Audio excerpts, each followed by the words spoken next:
Hey everyone, and welcome to Throne Talk. In this video, I'll give you guys an in-depth look at all of the people, the history, and the overall badassery of House Greyjoy. The Greyjoys aren't my favorite house on the show, but I think they're easily the most badass. There shouldn't be too much spoilers in this video, but I'll tag anything that might be considered one just in case. Alright, let's start with the basics. The Greyjoys are the ruling house of the Iron Islands, which are located off the western coast of Westeros and are made up of the 7 main islands of Harlaw, Great Wick, Old Wick, Orkmont, Salt Cliff, Black Tide, and Pike, the regional capital. The Greyjoy sigil is a yellow kraken on a black field, and their house words are "We do not sow." Like many house words, theirs has a literal meaning, referring to how no crops are grown on the islands due to its rocky terrain, and also a symbolic meaning, which refers to the saying, "You reap what you sow." As pillagers, the Ironborn enjoy the rewards of others' efforts without ever plowing the fields or toiling in the mine, as Balon would put it. Like most on the Iron Islands, the Greyjoys are followers of the Drowned God and are staunch believers in the Old Way. The Old Way is the Ironborn tradition of pirating and raiding, and it is from here that the term "paying the iron price" was born. The iron price refers to acquiring something through killing a man and looting his dead corpse, rather than paying the gold price, which refers to buying an item with coin, and is seen as a sign of weakness on the islands. Also, while on raiding missions, it's common for the Ironborn to kidnap mainland women and return home with them to do with as they please. These women are referred to as salt wives. The Ironborn believe that the Drowned God is the one who instilled in them their raping and pillaging values. Amongst worshippers, the proverb, "What is dead may never die, but rises again harder and stronger," is a popular saying. It refers to how the Drowned God itself had once drowned and was reborn from the sea stronger than before. The Ironborn also believe that a man's death is the result of the Drowned God needing a strong oarsman, and upon passing away, they will be treated to a feast in his halls. The preferred method of execution on the islands is through chaining a criminal to 4 stakes on the shore and allowing the tide to creep closer and closer until the victim is finally overcome by the waves. Similar to how the Lord of Light is opposed by the Great Other, the Drowned God is constantly at war with the Storm God, who it is believed sends winds, lightning, and rain to destroy their ships. The clergymen of the Drowned faith are known as the Drowned Men. Now that we know a little bit about the islands, I'll give you guys some backstory for some of the major players in House Greyjoy today. First up is Balon Greyjoy. Balon is the current head of House Greyjoy, and he's the eldest brother of Euron, Victarion, and Aeron, with his wife Olenys Harlaw, whose status hasn't been mentioned on the show, though is alive in the books. He fathered 3 sons, Rodrik, Meryn, and Theon, and 1 daughter, Yara. As ruler of the Iron Islands, Balon has in my opinion the most badass title in all of Game of Thrones, being the Lord Reaper of Pike. Unlike his son Theon, Balon was a respected warrior from a young age, killing his first man at 15, and captaining his own ship at the age of 17.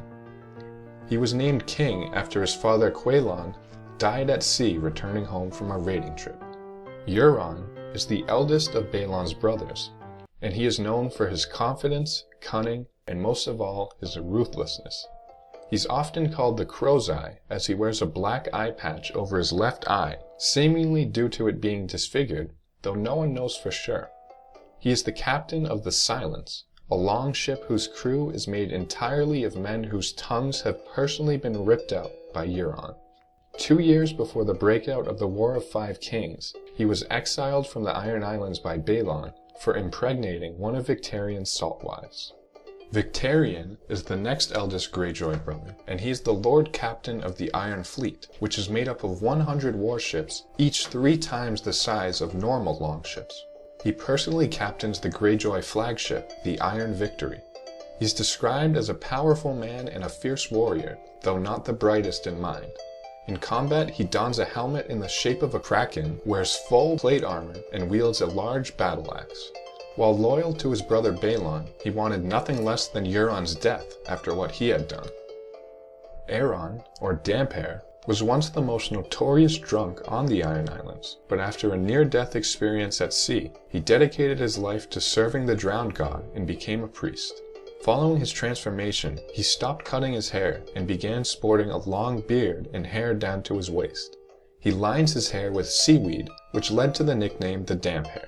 At the current time on the show, he is the most respected of the drowned men on the islands. Many speculate that we have already seen him on the show, but I think if it was him, HBO probably would have announced it. Typically, women on the Iron Islands are treated with less respect than even the women on the mainland get, but that didn't stop Balon Greyjoy from raising his daughter Yara as he would an heir and teaching her a respect of the old way. Eventually Yara became a reaver herself, and she now captains her own ship, the Black Wind. While she still has some retractors on the islands, the crew of the Black Wind treat her with the utmost authority and are staunchly loyal to her. The youngest Greyjoy spent over half his life off of the Iron Islands, which we'll go into later in this video. Currently, he is the heir to the title of Lord Reaper, should anything happen to his father, though the chance of Theon ever succeeding him is quite grim. Theon was physically and mentally tortured at the hands of Ramsay Bolton for some time, and has since adopted the persona of a reek. As we saw in Season 4, Theon has seemingly forgotten his true self and even his family. The history of the Greyjoys begins in the Age of Heroes, a time in which lived men of legendary feats whose stories have been passed down to the children of Westeros for centuries. This particular story begins with a man, a god, and a giant sea dragon. As legend tells it, thousands of years ago, a man now simply known as the Grey King sought the blessing of the drowned god, and with his help, he defeated Naga, the first giant sea dragon, and made a crown out of its teeth and built a castle from its bones. The Grey King is said to have married a mermaid and ruled over the Iron Islands for 1,000 years. It's from him that the Greyjoys claim their descent. Now let's fast forward a few thousand years to just before Aegon's conquest, when the Targaryens and their 3 dragons set forth to conquer Westeros.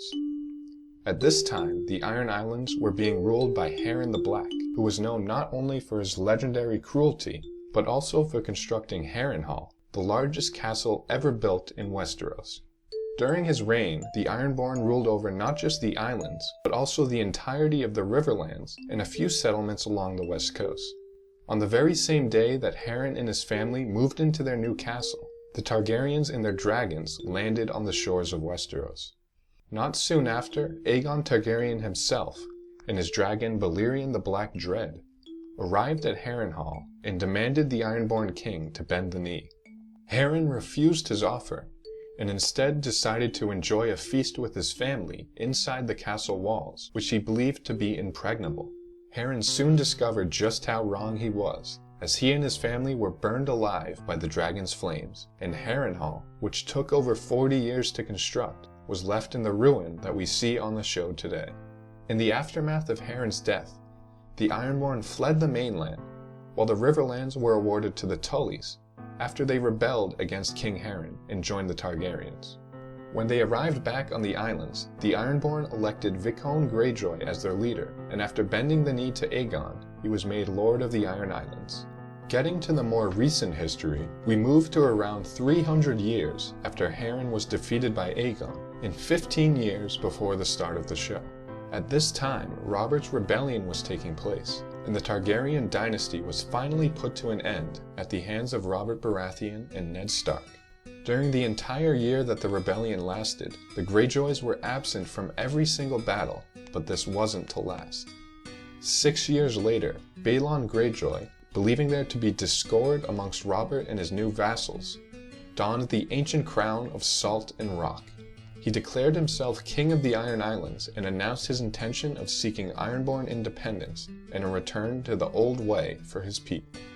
The Greyjoys scored the first victory of the rebellion when Victarion, acting on Euron's plan, led his men in a surprise attack on Lannisport, which resulted in the burning of the entire Lannister fleet.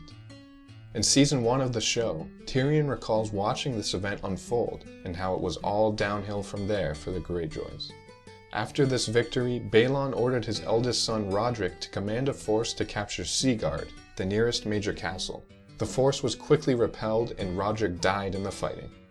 Following this defeat, Victarion and his Iron Fleet found themselves in a danger of their own. The Greyjoy commander and his fleet were caught in a trap off the coast of Fair Isle, and were defeated by none other than Stannis the Manus, master of ships to the Iron Throne. The Damphair's ship was sunk in the battle, and he was later washed up on the shore. He was held as prisoner in Casterly Rock for the rest of the rebellion. With the Iron Fleet now destroyed, the Greyjoy's major defense was gone, and Robert and Ned led a group of several thousand men in a siege of Pike. Upon arriving at the island, catapults were used to bring down parts of the castle's outer wall as well as the main watchtower, which caused the death of Balon's second son, Meryn. Breaching the walls, Baratheon and Stark forces quickly defeated their opposition, as they outnumbered the Ironborn 10-1 in men. As a result of the battle, Balon was forced to bend the knee to Robert, and Theon, his last male heir, was taken to Winterfell to be raised as hostage by Ned Stark to ensure Balon's loyalty to the throne. Theon was 9 years old at the time. Presently on the show, Balon has once again named himself King of the Iron Islands, in open defiance of the incestuous King Joffrey and later his brother King Tommen. His first move as king was to capture Moat Cailin in the Neck. After that, he ordered his son Theon to begin raiding villages along the Stony Shore. Theon, however, defied his orders and instead captured Winterfell, which as we know backfired immensely for him, and he is now without his favorite toy. While this was going on, Yara successfully conquered the castle of Deepwood Motte in the name of her father.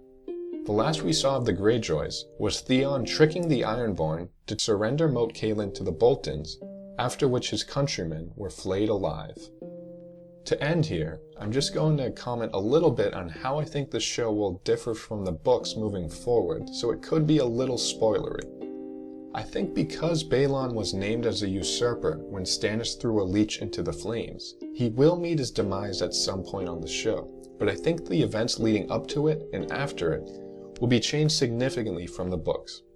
I do think he'll probably die in the same manner, but it just seems a bit strange for me for a Kingsmoot to be possible, especially since we don't know anything about Euron or Victarion on the show. I do think there was probably a faceless man involved in his death, and whoever hired him is no dummy. Well, that's it for me. Thanks for watching this episode of Throne Talk. Are you guys fans of the Greyjoys?